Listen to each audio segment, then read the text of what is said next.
Hello everyone, কেমন আছো সবাই? আশা করি সবাই খুব ভালো আছো। আমরাও ভালো আছি, মোটামুটি ভালো আছি। তো আজকে এই যে বাবুকে রেডি করে আমরা এখন বেরিয়ে যাচ্ছি গোবর্ধনাকালীতে, মানে মাকে পুজো দেওয়ার জন্য। অনেকদিন থেকে ভাবছিলাম যাবো, যাওয়া হচ্ছিল না। এই দেখো আমার বাবুকে কোথাও ঘুরতে গেলে মুখে হাসিটা দেখা শুধু একবার। ঘুরতে পেলেই হলো, না খাওয়া না দাওয়া, শুধু কিছুই না, শুধু ঘুরতে পেলেই হলো। তো আমরা এই যে বেরিয়ে যাচ্ছি।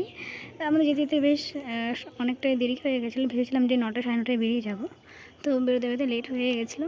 যে দেখো পৌঁছে গেছি আমরা। ভেবেছিলাম যে হয়তো ওখানে গিয়ে লোকজন থাকবে না, হয়তো ফাঁকা থাকবে, অসময়ে যাচ্ছি।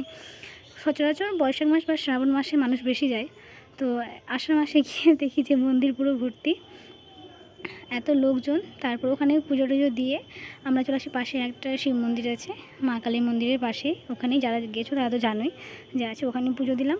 আর তাছাড়া বাবুর খাওয়ার সময় আসছিলো, বাবুর বাড়িতে গিয়ে বাবুর খাবার রান্না করতে হতো, খাওয়াতে হতো। তাই ওখানে আর বেশিক্ষণ থাকিনি, ওখান থেকে আমরা বেরিয়ে গেছিলাম তাড়াতাড়ি। আর সবথেকে বড় কথা হচ্ছে যে আমি যে কারণে গিয়েছিলাম, মায়ের সঙ্গে অনেকদিন থেকে যাওয়ার ইচ্ছা ছিল, যাওয়া হচ্ছিল না, কোনো না কারণে বাধা পড়ছিলো বা হয়তো যেতে পারছিলাম না। তো আমরা হঠাৎ করে প্ল্যানিং করি যে আমরা যাব। তো সকালে উঠে আমরা চলে গেছিলাম। এই দেখো এই সময় অসময়ে দেখো কতগুলো দোকান বসেছে। তো এই যে সবাই যদি ভালো লাগে প্লিজ আমার ভিডিওটা লাইক করে দিও এবং চ্যানেলকে সাবস্ক্রাইব করে দিও। Thank you.